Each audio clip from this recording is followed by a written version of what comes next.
வணக்கம்.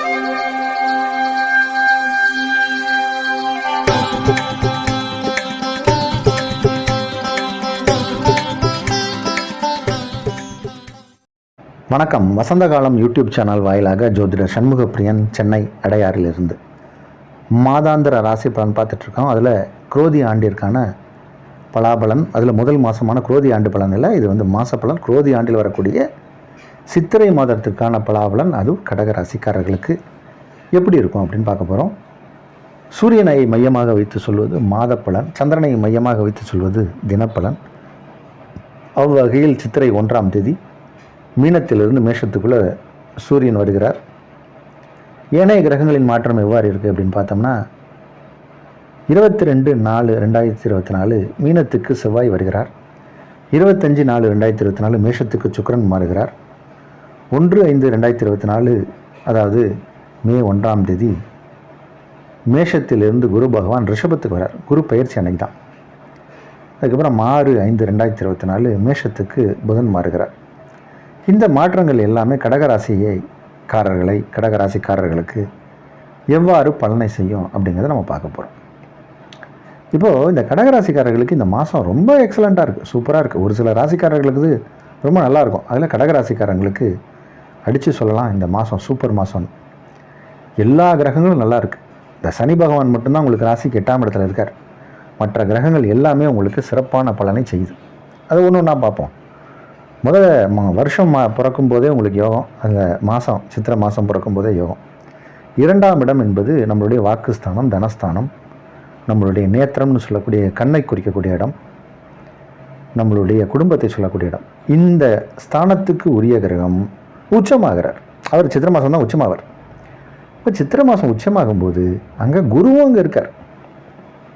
இந்த குரு சூரியன் சேர்ந்தால் அதுக்கு பெரிய யோகம், சிவராஜ யோகம்னு ஒரு பேர். அது ஒரு சில ராசிக்காரர்களுக்கு தான் நன்மை செய்யும், கடகராசிக்காரர்களுக்கு நன்மை செய்ய போகுது. ஏன்னா மே 1ஆம் தேதி தான் குரு மாற போகிறார். இந்த குரு மாறுற இடப்பட்ட நேரத்தில் சூரியனும் குருவும் ஒன்றா இணைகிறாங்க. இந்த காலகட்டம், அதாவது 14லேருந்து மே 1ஆம் தேதி வரைக்கும் உங்களை கையில் பிடிக்க முடியாது. அந்த அளவுக்கு யோகம் பலன்கள் பிரமாதமாக இருக்குது, ரொம்ப பிரமாதமாக இருக்குது. 10ஆம் இடத்துல சேர்ந்தாலும் அது யோகம்தான். அதே மாதிரி செவ்வாயும் மாற போகிறார் இந்த மாதம். செவ்வாய் வந்து 22/4/2025 24/2024 செவ்வாய் வந்து அவர் வந்து இது காலம் வரைக்கும் உங்கள் ராசிக்கு 8ஆம் இடத்துல இருந்தார். யோகத்தை செய்யக்கூடிய, முதல் தரமான யோகத்தை செய்யக்கூடிய செவ்வாய் பகவான் 9ஆம் இடம் போகிறார். உங்கள் ராசிக்கு 9ஆம் இடத்துக்கு போகிறார். செவ்வாய் 9ஆம் இடம் போகும்போது அது ஒரு விதமான நற்பலனை செய்யும். 8ல் இருந்ததை விட 9ல் அதிக நன்மை செய்யும். சரி, குரு பயிற்சி வருது. குருவும் உங்களுக்கு நன்மை செய்யக்கூடிய ஒரு கிரகம், பாக்யாதிபதி, 9 கூடிய கிரகம். அவர் 11ஆம் இடம் வரார். 1ஆம் தேதி மே 1 நன்மை செய்கிற கிரகமான குரு 11ஆம் இடம் வரார். குரு 11ஆம் இடம் வந்து மிகப்பெரிய யோகத்தை செய்யப்போது. சனி பகவான் 8ஆம் இடத்துல இருந்து உங்களுக்கு துன்பத்தை கொடுத்தாலும் இந்த ஏனைய கிரகங்கள் அதை எல்லாத்தையும் நேர் பண்ணும், சரி பண்ணும். குரு மிகப்பெரிய யோகத்தை செய்ய போகிறார். 11ஆம் இடத்துல வந்து பெரிய லாபத்தை கொடுக்க போகிறார். இதனால் வரைக்கும் தொழிலில் நஷ்டம், முதலீடு போட்டால் திருப்பி வரமாட்டேங்குது, கொடுத்த காசு வரமாட்டேங்குது, வசூலாக மாட்டேங்குது, நிறைய தொழிலில் இன்வெஸ்ட்மெண்ட் பண்ணிட்டேன் சார், ரிட்டர்ன்ஸ் வரமாட்டேங்குது, லாபம் வரலனாலும் நஷ்டம் வரக்கூடாதுன்னு சொல்லிட்டு புலம்பிகிட்டு இருந்தவங்களுக்கெல்லாம் இப்போ தொழிலில் ஒரு தடை இருந்ததெல்லாம் மாறி சாதனையாகிற நேரம். நல்லா நடக்கும் தொழில், வியாபாரம், வருமானம் பல மடங்கு வரும், கொடுத்த காசு எல்லாம் கைக்கு வரும், பாக்கிகள் வசூலாகும். நிறைய பண முறையில் மாட்டிக்கிட்டு இருந்தாங்க கடகராசிக்காரர்கள். இப்போ அந்த பண சிக்கல்லாம் தீர்ந்து கையில் காசு நடமாட்டத்தை பார்ப்பீங்க.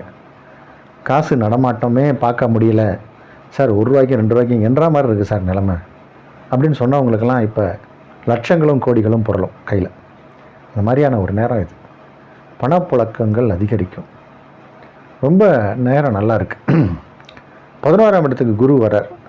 குரு வந்து பார்க்குற இடம்லாம் சுபிட்சம். உங்களுடைய தைரியஸ்தானம், வீரியஸ்தானம், முயற்சி ஸ்தானம்னு சொல்லக்கூடிய இடத்த பார்க்குறார். அதே மாதிரி நம்ம வந்து இந்த குருவும் சூரியனும் இணைகிறாங்கன்னு சொன்னோம். குரு இணைகிறாரு யாரோட? சூரியனோட, மேஷத்தில்.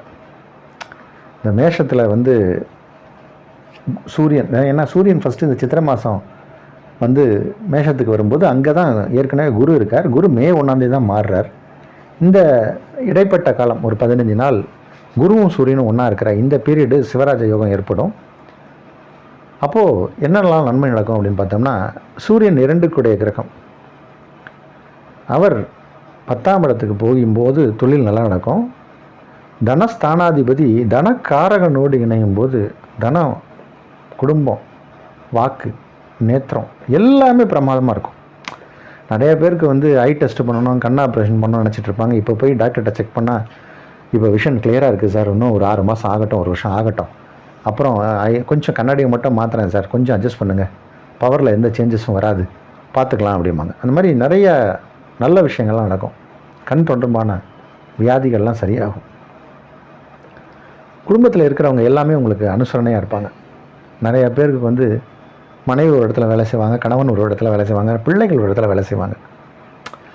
மாதம் ஒரு வாட்டி கூட எல்லோரும் ஒன்றா சேர்ந்து பார்க்க முடியாத சூழ்நிலை இருக்கும். இப்போ குடும்பம் ஒற்றுமையாகும். சண்டை சச்சரவுலாம் இல்லை. வேலை நிமித்தமாக ஒவ்வொருத்தரும் ஒவ்வொரு ஊரில் இருக்காங்க. எல்லோரும் ஒன்றா இணைந்து குடும்பத்தோடு மகிழ்ந்து உறவாடக்கூடிய ஒரு நேரம். குரு அதுக்கப்புறம் 11ஆம் இடம் வருவார். குரு வந்ததுக்கப்புறம் குரு 3ஆம் இடம், உங்கள் ராசிக்கு 3ஆம் இடத்தை பார்ப்பார். அதுக்கப்புறம் உங்கள் ராசிக்கு 6ஆம் இடத்தை பார்ப்பார்.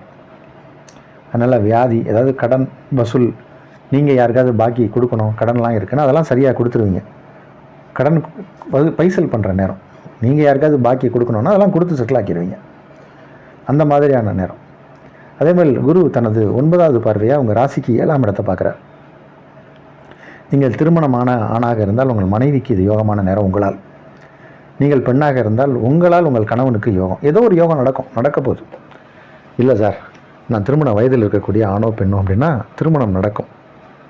பொதுவாக 8ஆம் இடத்தில் சனி இருக்கும்போது திருமணத்தை எந்த ஜோசியரும் ஒத்துக்க மாட்டாங்க, பண்ணக்கூடாது. ஆனால் குரு 7ஆம் இடத்தை பார்த்து உங்கள் பிறவி ஜாதகத்தில் நல்ல தசை புத்தி நடந்துச்சுன்னா இப்போ திருமணம் செய்யலாம். அதனால் அதற்கான நேரமும் இருக்குது. சரியான ஜோதிடர்களை பார்த்து உங்கள் ஜாதகத்தை காட்டி திருமணம் செய்யலாமான்னு கேட்டுக்கோங்க. என்னிடமும் காட்டலாம். இந்த அப்பாயின்மெண்ட்டை போட்டுட்டு என்னோட இந்த திரையில் தெரியக்கூடிய நம்பருக்கு ஃபோன் பண்ணிவிட்டு ஜாதகத்தை அனுப்பலாம். மற்றபடி எல்லாருக்குமே இது சுகமான மாதம், நல்ல மாதம், அருமையான மாதம்.